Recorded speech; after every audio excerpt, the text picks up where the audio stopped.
Before we get into the story, please remember to take a moment to like, subscribe, share with someone you think would enjoy it, and leave a comment if you appreciate the work. Your feedback is important. You can also find links in the description to my website, bookstore, and other great stuff. I'd like to thank Isaac Arthur for another inspiring topic, which you can find linked in the description as well. With all that said, I hope you enjoy the story. Culicidae by P.E. Rowe. From the moment humans began tinkering with tools, a future collision with alien species in the cosmos became inevitable. And being storytellers, many tales were told of that moment, dreamed up by the most imaginative spinners of narratives humanity had to offer. Scenarios ranging from serious to apocalyptic to absurd. When first contact finally came, though, the event was so obscure, most missed it. Almost unbelievably, the most monumental meeting humans had ever held went entirely unconfirmed by any government or official body for several years.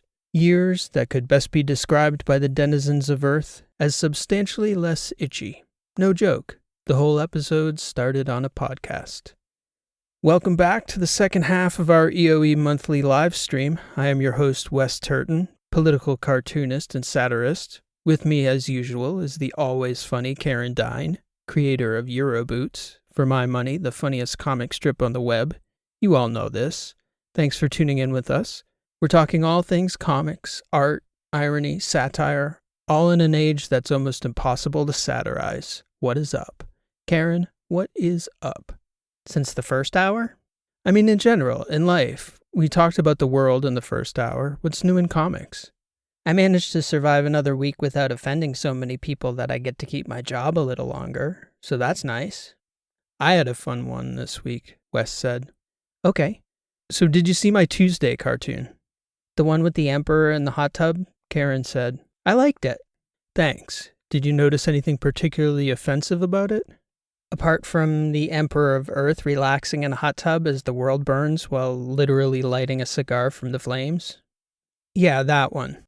So get this. Emperor of Earth is syndicated in 172 publications nationwide. Not to pump my own tires or anything, but a lot of people see it. That cartoon about the world burning got a total of 1 complaint from Magna in Minneapolis. And can you guess what she said to the editor there at the Star Tribune? I'm going to guess something ridiculous and slightly delusional about the rapture, given the apocalyptic subject matter. Not a bad guess, no. Magda from Minneapolis complained that the Emperor's cigar was, and I quote, a conspicuously phallic cigar. Isn't that kind of like the nature of a cigar? I mean, yes, don't make me go all Freudian on everyone here, but also, look at the cartoon. Hold on, I'll pull it up. Wes pulled up the cartoon on the screen in his basement studio. There. Does that look like anything other than a cigar to you? That cigar is very cigar-like, Wes. I'm not sure that even my mind would go right to phallus, and I dig Oedipus too, man. That's about as not phallic as you could possibly make a cigar look in a political cartoon, right? It's clearly a cigar. The smoke kinda does give that away, Karen said. Holy crap! What? Is that real? Wes said. Is what real? We just got I don't even believe it. Could you come here and look at this? Hang on. I'll put it up on the screen. I'm not even sure if my eyes are playing tricks on me. What? You're freaking me out, Wes. For those of you listening on the pod who can't see this on the live stream, I seriously don't even know if my eyes are seeing this correctly, but I think we just got a super chat for $200,000. Like, what? Shut up, Wes. Euroboots. How many zeros would that be? 200 grand? That would be 5 zeros, Wesley. 1, 2, 3, 4, 5 with a 2 in front of it. We seriously got a super chat for $200,000 right now. Put it up on the screen already, Karen said. Is there a message? Hang on, my hands are shaking, Wes said. Give me a second. No message, just $200,000 from Biscarlican8 and a steady stream of emojis and exclamation points from all the EOE fans out there in the chat, who incidentally are too poor to send us hundreds of thousands of dollars in the super chat. That's our cheap bastard fan base, Karen said. Filthy peasants. Wes finally managed to put the chat on the main screen. Karen didn't react. Are you not going to say anything? Wes asked. That can't be real. I'm not biting. A subsequent message came over the chat repeatedly. Emperor of Earth, pick up your phone. Is that from the guy? Karen asked. Yeah, same guy. Viscarlicin 8. Should we do that? I feel like we're going to get asked to murder someone or something. Who gives someone that much money? It's got to be a mistake, Wes said. It's going to be a little old grandma whose cat was crawling on the keyboard and she's freaking out like, please give me back my money. Polydent is surprisingly expensive, Karen said. Wes's phone began to buzz. What the hell? Are we being pranked right now? Wes said. For the record, I don't believe this is really happening. Are you in on this, Turton? Karen asked. Or are you actually being pranked? I'm putting it on speaker, Karen. Hang on. Viscarlicin 8. A robotic voice came over the phone. Providor Regent, Sagittarian Quadrant, Milky Way Galaxy. Contact from Planet 5, striated gas giant of the local system. Designation Jove. Contacting party, seeking exclusive negotiating rights to biological entities. Planet 3 of local system. Galactic base code 854. As the voice continued spewing numbers in the background, Wes interrupted. Hi, this is Wes Turton speaking. For the record, I am not the actual Emperor of Earth, but as the creator of the cartoon, I can say confidently that I do speak for him. I think it's a recording, Karen said. The message was still continuing. Stand by to receive preliminary documentation of Viscarlicin 8 terms for negotiation. 1 species each, flora and fauna. Exclusive distribution rights to be procured by Viscarlicin 8, Providor Regent, Sagittarian Quadrant, Emperor of Earth. State your terms of negotiation. Hello, mystery alien. If you're still listening, this is Karen. Our terms are that we would like another 200 grand, please. I don't think he's still there, Wes said. The call dropped.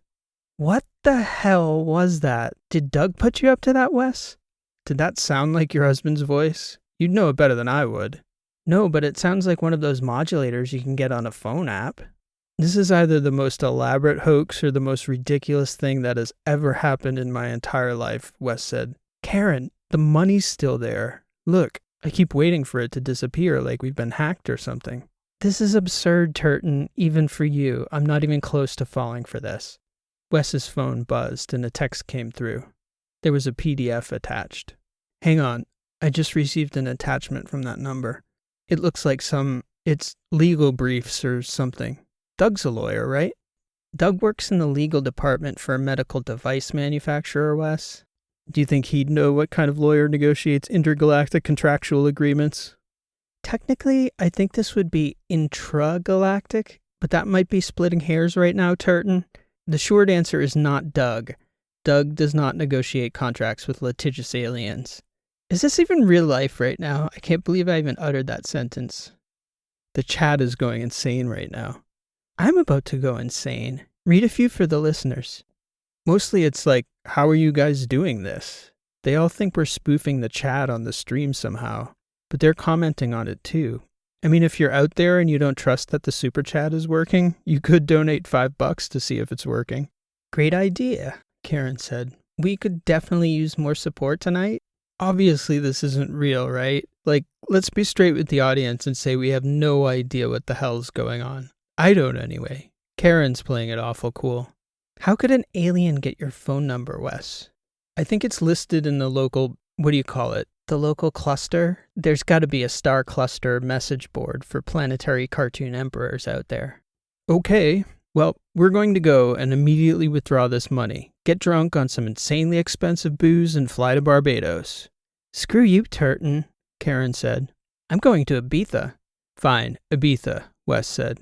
Thanks, everyone, for joining us for the totally uneventful second hour of the EOE Podcast monthly live stream. We'll see you back here next month if we haven't been invaded by overly litigious aliens. Good night, everyone. Wait, are we signing off for real? Karen asked. Look at the chat. It is blowing up right now. I guess we need to keep talking. About what? Nothing weird and or noteworthy is happening at all, Turton. I think we should seriously try to, immediately get that money, though. It takes some time for the super chat money to clear, Wes said. In the meantime, I'm looking at this attachment the guy sent. It's all legalese. I can understand a little bit, but I wouldn't really say I'm a brilliant legal mind. I'm going to text it to Doug and see what he thinks. Doug's not exactly a brilliant legal mind either, Wes. I mean, I love him and everything, but I didn't exactly marry the president of the Harvard Law Review. Love you, honey. Wow, ringing endorsement from the wife, Wes said. I'd say Doug's like a slightly above average lawyer, which is fine. Doug, if you're out there listening, buddy, I just texted you the file, and we're interested in your slightly better than mediocre legal opinion on what the hell it is. Call us, bud. Wes and Karen continued bantering back and forth with the chat for another 20 minutes about whether they were somehow part of the stunt. Then Doug called. Okay, Wes said, putting his phone back on speaker. We have Douglas McPherson, Esquire, on the line. Let's see what he has to say about the documents. Yeah, first of all, Wes, let's get one thing straight. You can tell my lovely wife that I am a good lawyer. I'm not going to claim greatness on my own behalf because that's tacky. And even if you are great, you'll never look great by self-applying that adjective. But I'm a far cry from mediocre, hun, okay? As if the stream wasn't interesting enough, Wes said. We've got Karen's husband here reacting to some serious marital shade live on the internet. Never dull here at the EOE live stream. Doug, honey, for the record, I stand by what I said, and I'm not apologizing. Should I come back? Wes joked. I'm getting a third wheel vibe here. No, that's okay, Wes.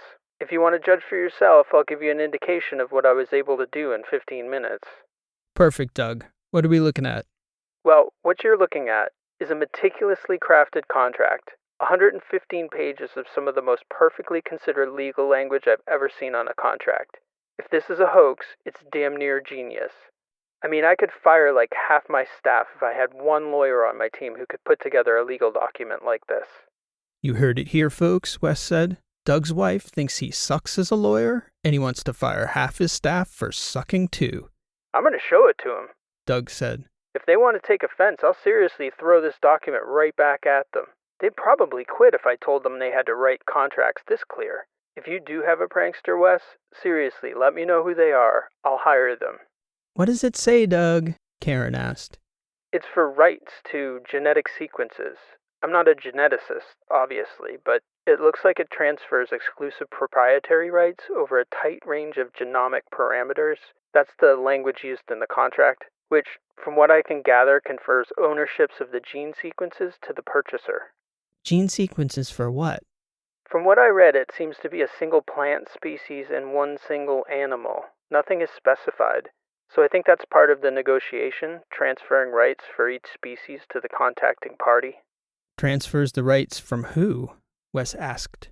I guess from you, Doug said. It uses the language Emperor of Earth, a.k.a. Wesley Turton, and has all your particulars. Even has your address correct. I'm not going to dox you on your own show, bud, but I mean, it's really like, if it's a prank, nobody who could write this high quality of a legal document would waste their time actually writing it. I just don't see it. So you think it's real, hun? Karen said. That's sort of ridiculous. I'm not saying it's real, but it's just curious, suspicious. I didn't ask you, honey. I suspect Wes isn't in on this. I'm just wondering whether you are. I'm not in on it, Doug, Karen said. And mostly I'm just pissed we didn't ask him for more money. $200,000 is hardly FU money. He's calling back again, Wes said. Doug, hang on. I'm going to answer it. Wes switched lines and held the phone up to the microphone again. Viscarlicanate. Confirmation of receipt of documentation by invaded party. Emperor of Earth is registered. Time logged. Terms for opening negotiation have been accepted. Remittance in transit. Negotiation shall commence at this position in a single rotation. Communications terminated. Wes and Karen sat in silence for a few seconds looking at each other across the room. Then the screen flipped and caught Wes's eye. A bright red icon appeared on the chat board again, displaying another $200,000 donation from Viscarlicanate in the super chats. Wes's eyes bugged out and he put his hands on his head. There's another $200,000! This isn't happening, Karen said. That's insane! Turton, will you slap me in the friggin' face, Karen? Yes, I will slap you in the face, Karen said, getting up to look at the screen more closely. She shook her head and sat back down. She didn't slap him. So, Karen, Turton, what the hell just happened? If I'm following this correctly, you, as the Emperor of Earth's legal representation, just sold the invasion rights to Earth to a litigious species of aliens, who also happen to be cheap bastards. Seriously, did we sell the invasion rights to Earth for less than $500,000 just now? We need to talk to your terrible lawyer husband about the rest of this document.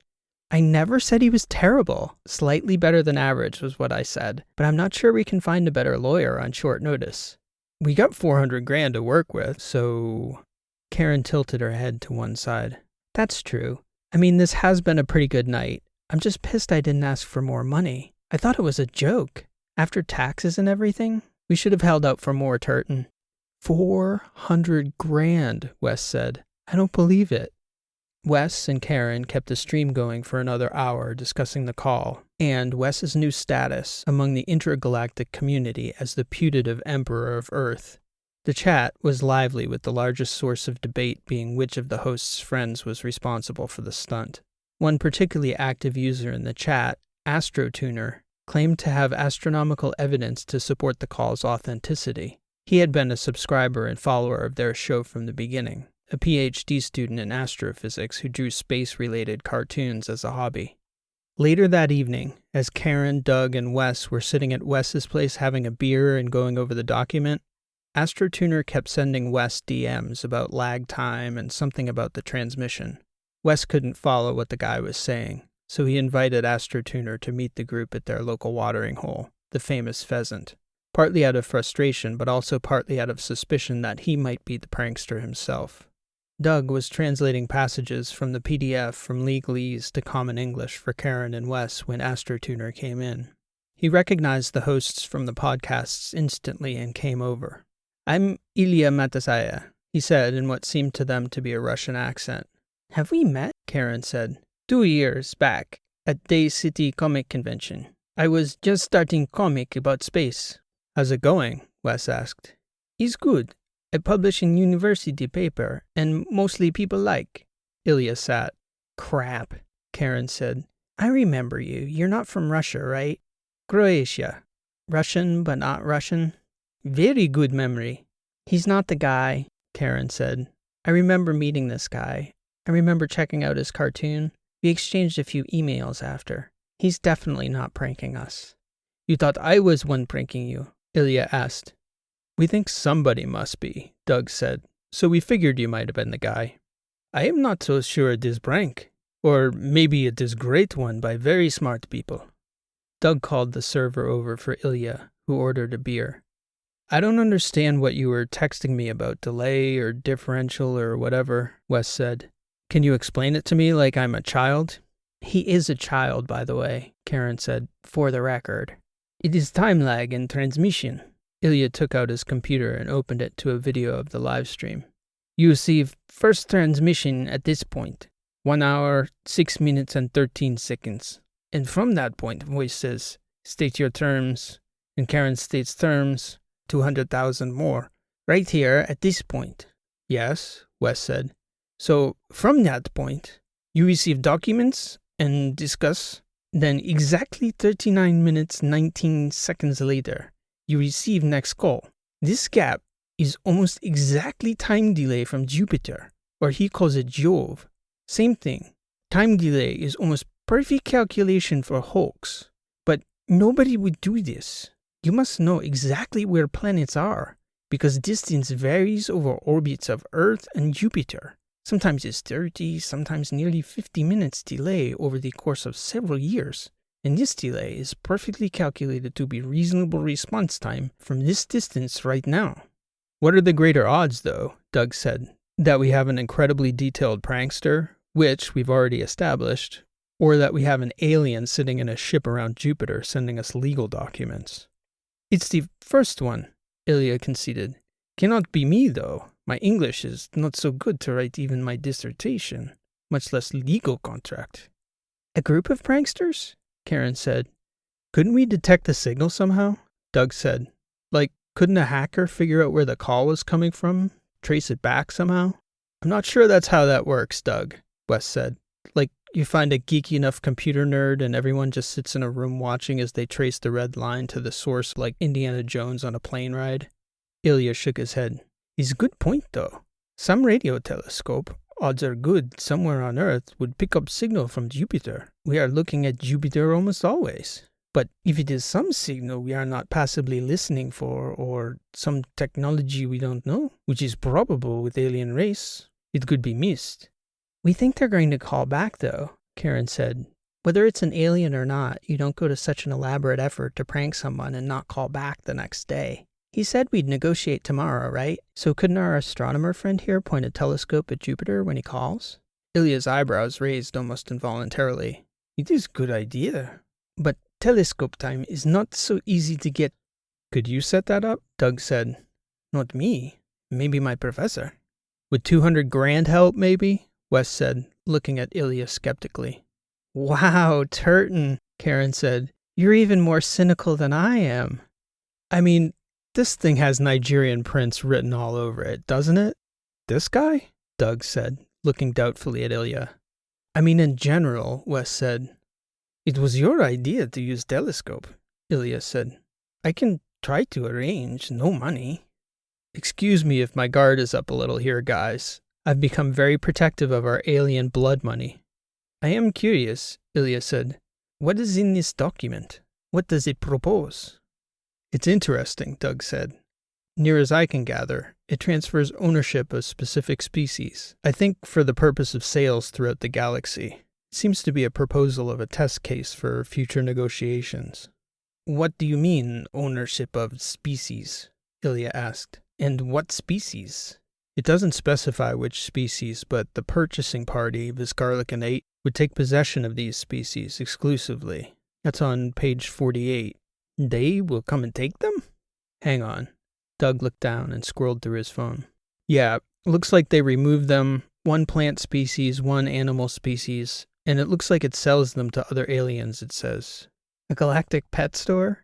Karen said. And greenhouse, too, I guess, Wes said. I think we should troll them. Like they troll us? Ilya said. Tell them they can take the worst species on the planet, Wes said. Like the vole and skunk cabbage. That can't be a real plant, Karen said. It is, Wes said. It's disgusting. A swamp plant, and when you step on them, it's like it died and then farted inside your nose. What is wrong with vole? Ilya said. He's like a mouse. He's not so bad. Snakes, Karen said. I hate snakes. Or spiders. There's many kinds of each, Ilya said. Deadliest animal, and probably worst, is mosquito. Mosquitoes? Wes said. Is deadliest animal by far. Malaria kills millions. Aliens can have. I would have very little objection to that, Doug said. Can you imagine sitting outside at night and not getting eaten alive by the river? Fishing? Wouldn't that be nice? This isn't actually going to happen, Doug, Karen said. The point is for it to be funny. Poison ivy, Wes said.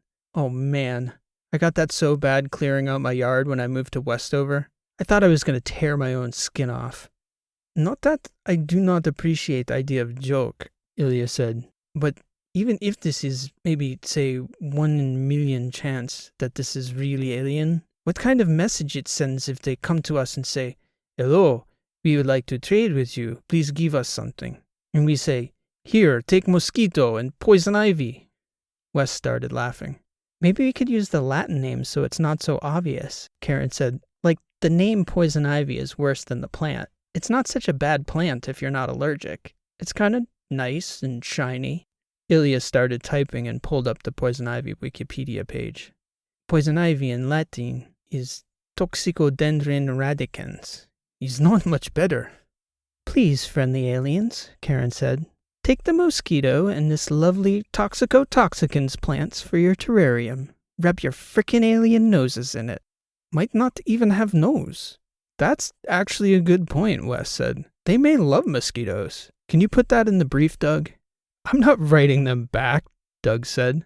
I get paid to do this stuff, Turton. Billable hours, brother. Besides, they seem to have the contract end of things covered. So we're really going to do this? Wes said. If they call back, I'm going to propose they take poison ivy and mosquitoes. Being Emperor of Earth means you make hard decision, Ilya said.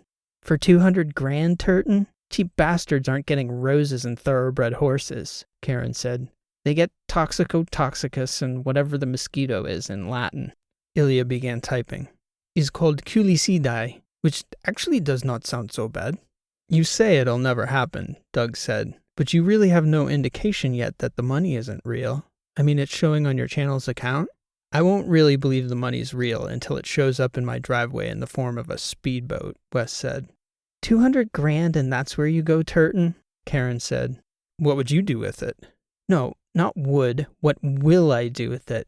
3 letters, boys. BMW. Suck it, aliens. Enjoy your frickin' mosquitoes.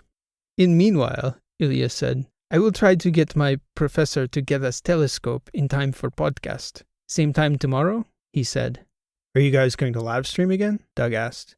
I didn't think about it, but what the hell? We should lean into it, Wes suggested. Call it the First Contact with Aliens stream or something like that. I bet half the subs will show.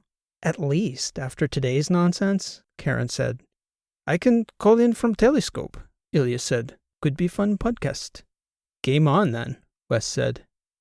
Later that night, as she was sleeping, Karen woke up to find Doug alternatively pacing and looking out the bedroom window at the neighborhood. She could tell by his posture he was troubled. Oh my God, come back to bed, Doug. Seriously, let it go. What? Or go downstairs and write a brief or whatever you call it, contract terms. Okay, fine. I'm upset. I'm not sure how you can be so cavalier about this if you think there's any chance it's not a joke. It is a joke. By default, it's a joke. But what if it's not? Then it's an even bigger joke. In the cosmic sense. And that's the part you can't tolerate. That I'm okay with that. Which is why you need to go downstairs and lawyer up, dude. I promise I won't make fun of you when it turns out to be an actual joke. You promise not to make fun of me. Okay, I don't do that. I will taunt you mercilessly. But at least 10% of me will be doing so lovingly. Maybe 15. Doug sighed. Douglas McPherson, don't you have any faith in the universe? What, that what's meant to be will be in general, or that this situation will work out? Both. I'm not following you. Look, Doug, I can tell you're upset at how unserious Wes and I are about this. That's fine. That's why I married you. If I'd married another unserious person like Wes, we'd already have driven off a cliff or something for the sheer comedic value of not taking serious things seriously. But trust me on this one. The universe has a sense of humor. Sometimes it doesn't, Karen.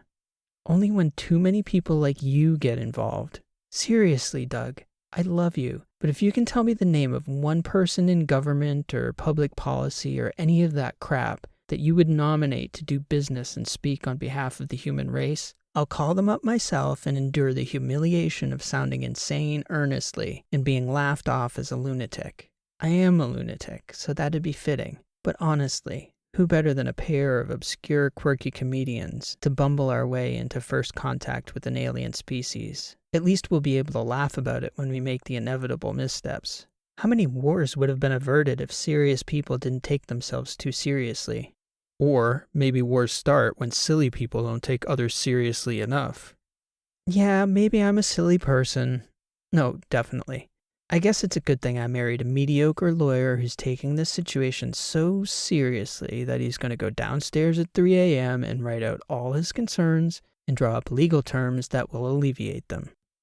Fine, maybe I can't help myself. It's so stupid. But if this thing turns out to be real, I'm going to rub it in your face forever. And if you're lucky, 10% of me will be doing so lovingly. I can live with that 10%, as long as I don't have to endure you staring out the window mouth-breathing while I'm trying to sleep. I love you, honey, Doug said, walking toward the upstairs hallway. Yep, you do, Karen said. Happy lawyering, my love. At breakfast, Doug gave Karen a quick overview of the clauses he'd put together to see if he'd missed anything important. She joked about it while he explained his thinking for each demand, and she quietly appreciated that he'd put serious thought into the matter on many points she'd never have considered. When the time came for the podcast, the audience waiting was 3 times their usual monthly reach, a big draw. Wes began the open by recapping and announcing that to his shock the money was still sitting there and confessing that he was starting to get nervous about the possibility that it could be real. He also explained that AstroTuner was standing by at an undisclosed radio telescope to see if they could catch the signal as it came in from Jupiter. The chat thought that was a nice touch in the already overly elaborate prank. They started the live stream an hour earlier than Viscarlik and 8 had called them the day before, because that was their usual start time, and it gave them a chance to discuss the situation thoroughly. The audience seemed to like their plan, and it evoked a healthy debate about plants or insects or other pests everyone wanted jettisoned into space. Doug even called in to describe some of the language he'd put in their document, which they had texted back to the number Viscarlik and 8 had contacted them from the day before. Doug had inserted several interesting clauses into their demands. In addition to demanding payment in precious metals to be delivered discreetly into lunar orbit, Doug insisted on royalties in perpetuity per unit of mosquitoes and poison ivy sold. Everybody thought that was a nice touch. He also insisted that Viscarlik and 8 was responsible for the removal of species in question, and must do so stealthily so as not to alarm the other species on the planet. And perhaps most importantly, Doug's language clearly stated that the aliens were allowed to visit only for the stated purposes in the contract and remove only the outlined materials. Lastly, Doug selected a random date, June 16th, that the mosquitoes and poison ivy had to be removed by, which, in Doug's thinking, would be surefire indication whether the contract was authentic. If the mosquitoes and poison ivy hadn't all disappeared by June 17th, it was reasonable to assume the whole thing had been the most frivolous and expensive prank call ever. Exactly 24 hours following the phone call the previous day, Wes's phone buzzed, showing the same number again. Viscarlik and 8, Providor Regent, Sagittarian Quadrant, Milky Way Galaxy. We are in receipt of your terms, Emperor of Earth. We find the documentation to be thorough and the terms to be reasonable. We propose changes to the language of your terms, which we have integrated into the final contract being transferred. Respond with your mark or counter-demands. Emperor of Earth here, Wes said. Our legal team is standing by, right, Doug?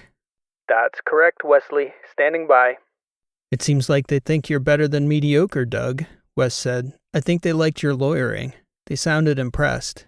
I've maintained that I'm a good lawyer from the outset, Wes. Only one person here has been consistently using the word mediocre.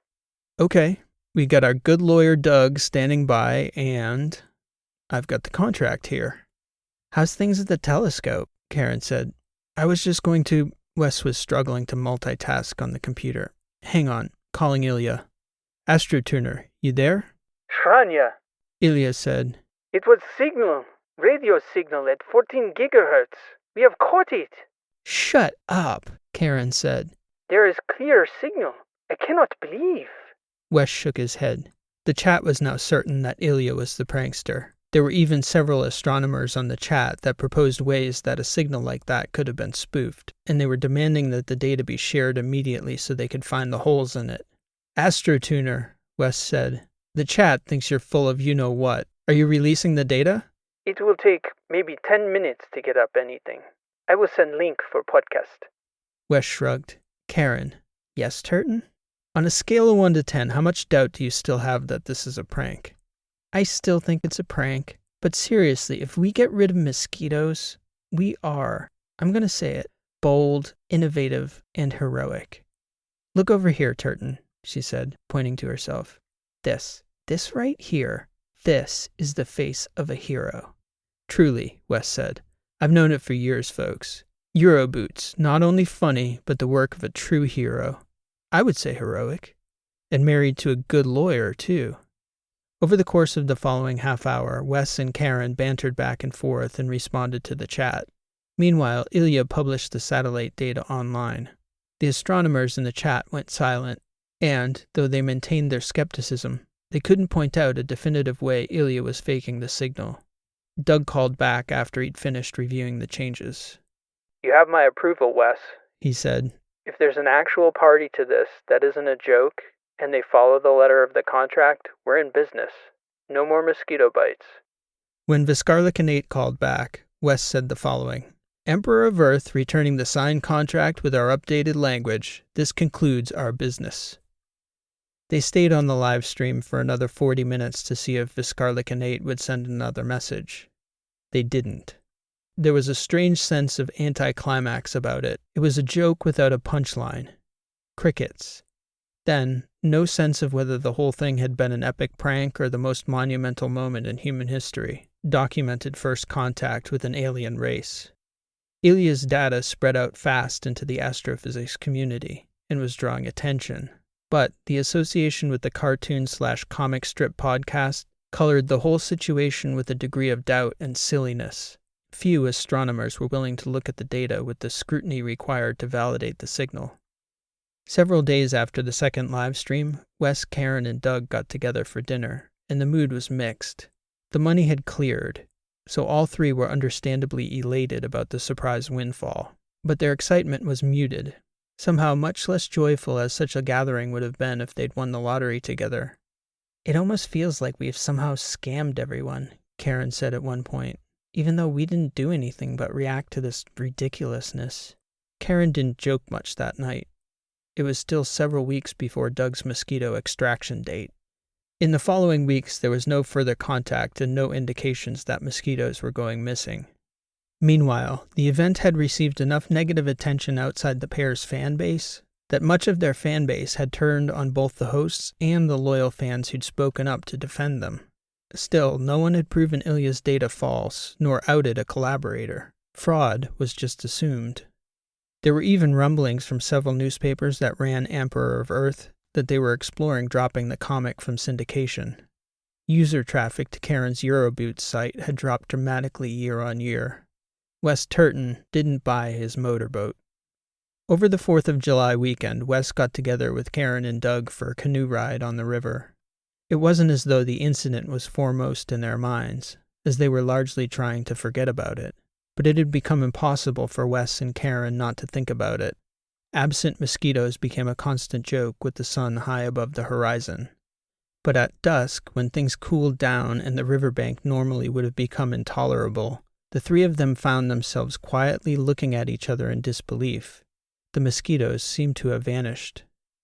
The following week, Wes was cutting his lawn when he overheard two of his neighbors discussing gardening. Mrs. Thackeray remarked at one point that the poison ivy behind her compost pile had just up and disappeared. Wes shook his head and smiled. He still wasn't ready to believe it was anything more than a funny coincidence. He saw the first article about the mysterious disappearance of the mosquitoes a few weeks later. Shortly after that, "Where have all the mosquitoes gone?" became a somewhat common article topic in local media. Ilya, meanwhile, had struggled with the fallout from the incident.